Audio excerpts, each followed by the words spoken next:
Hi ಎಲ್ರಿಗೂ very good morning. ಈಗ ನಾ ಶಿವಮೊಗ್ಗದಲ್ಲಿರೋ ಕಾರಣ ನನಗೆ ಇವತ್ತು ಡ್ಯಾನ್ಸ್ ಕ್ಲಾಸ್ ಇತ್ತು 11 ಗಂಟೆಯಿಂದ 4 ಗಂಟೆ ತನಕ. ಹಾಗಾಗಿ ಲಂಚಿಗೆ ಅಂತೂ ಸ್ಪೆಷಲಾಗಿ ಮಾಡಿಕೊಂಡು ಹೋಗುವ ಅಂತ ಹೇಳಿ ಬದನೆಕಾಯಿ ಪಲ್ಯ ಮಾಡುವ ಅಂತ ಹೇಳಿ ಬದನೆಕಾಯಿನ ಹೆಚ್ಚ್ತಾ ಇದ್ದೆ. ಹೆಚ್ಚಿ ಎಲ್ಲ ಪ್ರಿಪ್ರೇಷನ್ಸ್ ಮಾಡಿಕೊಂಡು ನಂತರ ನಾನು ಪಿ ಜಿಯಿಂದ ಮನೆಗೆ ಬಂದಾಗೆಲ್ಲ ಸ್ವಲ್ಪ ಅಡುಗೆ ಮಾಡೋದು ಜಾಸ್ತಿ. ಯಾಕೆಂದರೆ ನನಗೆ ಮುಂಚಿಂದನೂ ಅಡುಗೆ ಮಾಡೋದು ಭಾಳ ಆಸೆ.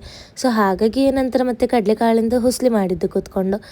ಅದಾದ ತಕ್ಷಣ ಅದರದ್ದು ಎಲ್ಲ ಟೇಸ್ಟ್ ಎಲ್ಲ ಮಾಡಿ ಚೆಂದ ಇತ್ತು ಅಂತ ಹೇಳಿ ಕ್ಲೀನಾಗಿ ಬಾಕ್ಸಿಗೆ ಎಲ್ಲ ಹಾಕಿ ಪ್ಯಾಕ್ ಮಾಡ್ಕೋತಾ ಇದ್ದೆ. ಬೆಳಗಿಂದ ಇಷ್ಟೆಲ್ಲ ಮಾಡಿದ ತಕ್ಷಣ ನನ್ನ ಸೋಂಬೇರ್ತನದ ಲೆವೆಲ್ ಪೀಕಿಗೆ ಹೋಗಿತ್ತು. ತಿನ್ನುವ ಟೈಮ್ ಬಂದಾಗ ಅಮ್ಮಂಗೆ ಕೊಟ್ಟು ಬಿಡೋದು ತಟ್ಟೆ, ಆಮೇಲೆ ಅಮ್ಮನ ಹತ್ರ ತಿನ್ನಿಸಿಕೊಳ್ಳೋದು. ಆ್ಯಂಡ್ ಅಮ್ಮಂಗೆ ಇದು ತುಂಬ ಕಾಯಂ ಕೆಲಸ. ನಾ ಸ್ವಲ್ಪ ಮನೆ ಬಂದರೆ ಸೋಂಬೇರ್ತನ ಜಾಸ್ತಿ ಆಗ್ತದೆ. ಮತ್ತು ಅಮ್ಮನ ಹತ್ರ ತಿನ್ನಿಸ್ಕೊಂಡ ನಂತರ ನನ್ನ ಡ್ಯಾನ್ಸ್ ಕ್ಲಾಸಿಗೆ ಬ್ಯಾಗೆಲ್ಲ ಪ್ಯಾಕ್ ಮಾಡಿಕೊಂಡಿದ್ದಾಯಿತು.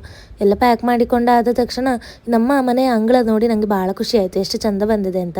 ಆಮೇಲೆ ಈ ಗಾಡಿಯ ಓನರ್ ನಮ್ಮ ಅಣ್ಣ, ಇವ 1 ತಿಂಗಳಾಗ್ತಾ ಬಂತು ವಾರಣಾಸಿಗೆ ಹೋಗಿ. ಇನ್ನೊಂದು 3 ದಿವಸದಲ್ಲಿ ಬರ್ತಾನೆ, ಕಾಯ್ತಾ ಇದ್ದೀನಿ.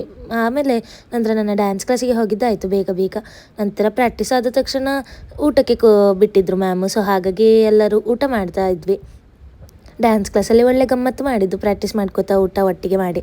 ನಂತರ ಕ್ಲಾಸ್ ಬಿಟ್ಟ ಮೇಲೆ ಮನೆಗೆ ಬಂದು ಸ್ವಲ್ಪ ಹಸಿತಿತ್ತು ಅಂತ ತಿಂದು ನಂತರ ಅಜ್ಜನ ಜೊತೆ ಕಾರ್ಡ್ಸ್ ಆಡಿದೆ. ಇಷ್ಟ ಅಡಿಯಲ್ಲಿ ಮುಗಿಯುತ್ತೆ, ನಾಳೆ ಹೊರಟೆ ಅಂತ ಹೇಳಿ ಮನೇಲಿ ಐಸ್ ಕ್ರೀಮ್ ಆರ್ಡ್ರ್ ಹಾಕಿದ್ರು ಪೋಲಾರ್ ಬೇರಿಂದ. ಸೊ ಅಜ್ಜ, ದೊಡ್ಡಮ್ಮ, ಅಮ್ಮ, ನಾನು ಎಲ್ಲ ಚೆಂದ ಮಾಡಿ ತಿಂದಿದ್ದಾಯಿತು. ಇಷ್ಟು ಮಾಡಾದ್ಮೇಲೆ ಮಕ್ಕೊಂಡೆ ಆ್ಯಸ್ ಯೂಶ್ವಲ್.